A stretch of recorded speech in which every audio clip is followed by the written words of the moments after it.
Shalom Bapak Ibu Saudara yang dikasihi Tuhan. Jumpa lagi di Pastoral Note di minggu ketiga bulan Juli. Mungkin Bapak Ibu Saudara yang suka dengan tanaman atau pohon, Bapak Ibu mengetahui bahwa seringkali pohon itu bisa tumbuh karena tanahnya yang baik, tanahnya yang subur, tanahnya yang tidak keras.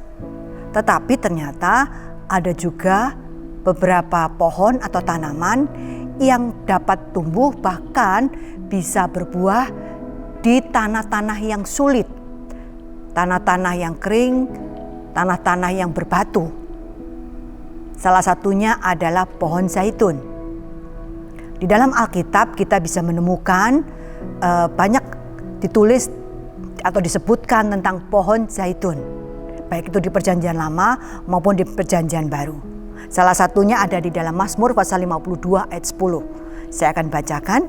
Tetapi aku ini seperti pohon zaitun yang menghijau di dalam rumah Allah.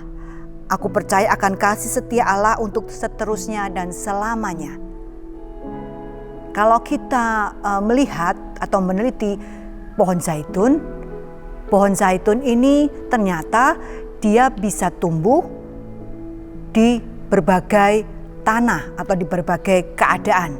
Dia bisa tumbuh di padang gurun, dia bisa tumbuh juga di batu, dia juga bisa tumbuh di tanah-tanah yang subur, tanah-tanah yang seperti kebun.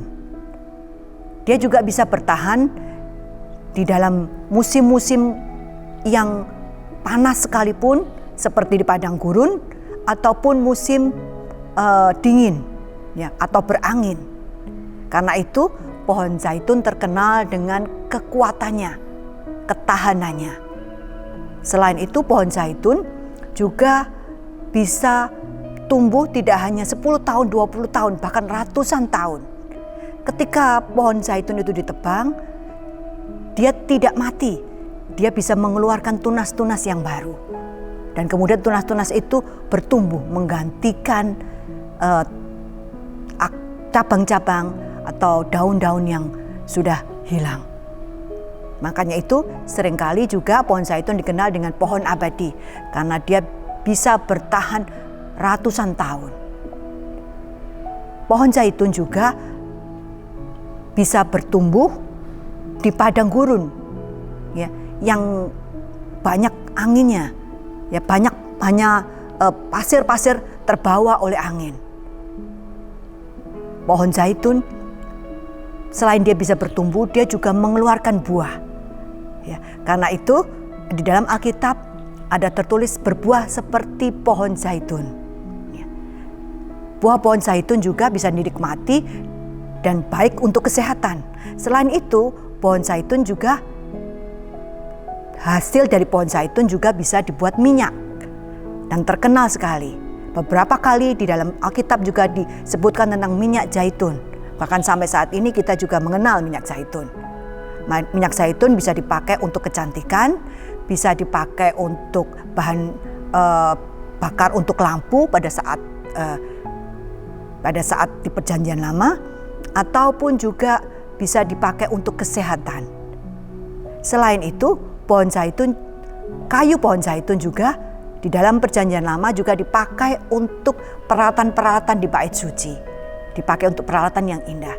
Jadi banyak sekali manfaat dari pohon zaitun. Entah itu dari pohonnya, dari akarnya, dari batangnya, dari buahnya, dari daunnya. Jadi mengapa pohon zaitun seringkali dibuat sebagai perumpamaan atau simbol? Mengapa pohon zaitun bisa bertahan begitu kuat di tengah angin, di padang gurun, di segala musim, di musim dingin? Rahasianya adalah pada akarnya yang kuat. Meskipun ada banyak angin di padang gurun, tetapi pohon zaitun tidak mudah roboh. Pohon zaitun tidak mudah tumbang. Mengapa demikian? Karena dia punya akar yang kuat. Akar yang kuat itu tidak terjadi dalam 1-2 hari. Diperlukan waktu 30 tahun untuk dia bisa bertumbuh berbuah. Pohon zaitun akarnya menancap ke dalam. kuat di dalam. Jadi pada waktu dia ditanam, bijinya itu ditimpa atau ditindih oleh batu-batuan. Kenapa demikian? Supaya tidak gampang terbawa oleh angin. Dan kemudian ketika dia mulai bertumbuh, dia bertumbuh ke bawah, sangat dalam, bahkan sampai 6 meter ke bawah. Dan kemudian dia mendapatkan air dari bawah tanah, dari dalam tanah. Jadi akarnya menancap kuat di dalam. Sehingga ketika ada angin ribut, ada hal-hal yang sulit yang bisa menumbangkan pohon itu tidak tumbang. Dia tetap kuat, dia tetap kokoh. Karena apa? Karena di dalam tanah dia menancap ke bawah, jauh ke bawah.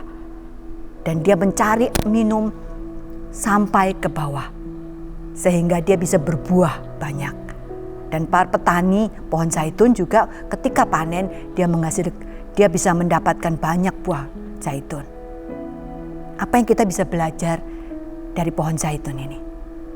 Seringkali ketika kita mulai percaya kepada Yesus, kita mempunyai bayangan, kita mempunyai harapan bahwa ketika kita hidup di dalam Yesus, ketika kita mulai mengikut Yesus, ada banyak hal kemudahan-kemudahan yang kita dapat.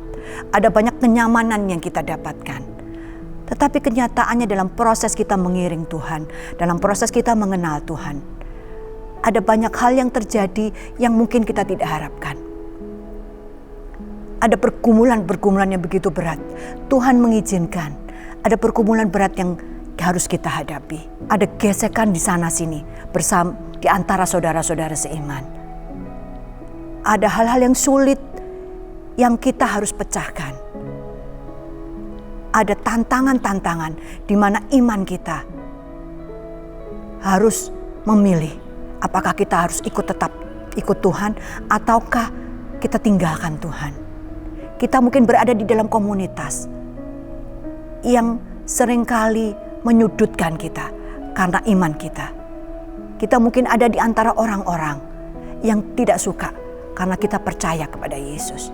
Kita mungkin seringkali berhadapkan, apakah kita setia melakukan firman Tuhan ataukah kita mengabaikan firman Tuhan dan ikut aturan-aturan dunia. Seringkali tantangan-tantangan itu membuat kita akhirnya bertanya-tanya, mengapa begitu sulit mengiring Tuhan? Mengapa begitu banyak tantangan ketika kita mau mengikut Tuhan? Belum lagi ada dalam diri kita sendiri, pergumulan-pergumulan pribadi yang seringkali menggoda kita, keinginan daging kita yang menggoda kita, menyeret kita, membawa kita untuk jauh dari Tuhan. Kita harus memilih apakah kita mengikuti keinginan Tuhan atau keinginan daging kita. Tetapi Tuhan izinkan itu kita hadapi. Karena Dia mau kita terus berakar kuat di dalam Tuhan. Ketika pergumulan itu datang, ketika tantangan itu datang, ketika godaan itu datang, ketika kesulitan itu datang, kita seharusnya justru bahkan semakin dekat dengan Tuhan, semakin menancapkan iman kita di dalam Tuhan, semakin kita mengenal firman Tuhan, semakin kita mengenal pribadi Tuhan, semakin kita membangun hubungan dengan Tuhan, semakin akrab, semakin dekat, semakin kita memakai banyak waktu untuk mengenal kehendak dan rencana Tuhan. Sehingga setiap kali tantangan itu datang, setiap kali godaan itu datang, itu justru menantang iman kita untuk terus berakar kuat, berakar kokoh di dalam Tuhan. Sehingga apapun yang terjadi, sehingga selama proses kita mengiring Tuhan, selama proses kita mengenal Tuhan, kita tidak lari dari Tuhan. Kita tidak meninggalkan Tuhan. Justru kehidupan kita, iman kita yang kuat di dalam Tuhan membuat kita semakin diubahkan secara karakter. Kita menjadi semakin serupa dengan Kristus karena kita hidup semakin dekat dengan Kristus. Karakter Kristus bisa ada di dalam diri kita. Dan buah-buah yang kita hasilkan, hidup kita semakin berdampak, hidup kita menghasilkan buah-buah yang juga bisa memberkati banyak orang, Itulah yang Tuhan inginkan. Jadi jika saat ini Bapak Ibu Saudara mengalami tantangan, iman Bapak Ibu Saudara ditantang, apakah bisa terus ada di dalam Tuhan atau meninggalkan Tuhan? Mari kita cari Tuhan. Mari kita terus belajar dekat dengan Tuhan, mengenal pribadi Tuhan. Jika hari ini Bapak Ibu Saudara menghadapi godaan-godaan yang begitu sulit untuk kita tolak, sulit rasanya untuk kita tidak ikut, tetapi mari kita pandang Tuhan.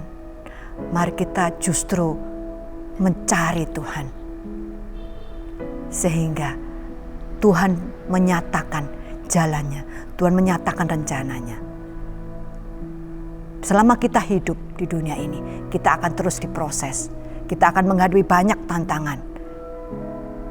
Ketika kita melihat Paulus, justru setelah dia sungguh-sungguh melayani Tuhan, banyak hal yang harus dihadapi, bahkan yang mengancam jiwanya. Tetapi dia tidak gentar. Dia di akhir hidupnya dia bisa berkata, aku telah mengakhiri pertandingan yang baik dan aku telah memelihara iman. Jadi teruslah bertumbuh, teruslah berbuah, teruslah berakar di dalam Tuhan. Sampai saatnya Tuhan berkata, sabaslah engkau anakku, karena hidup kita sudah berbuah dan sudah berakar di dalam Tuhan. Tuhan Yesus memberkati.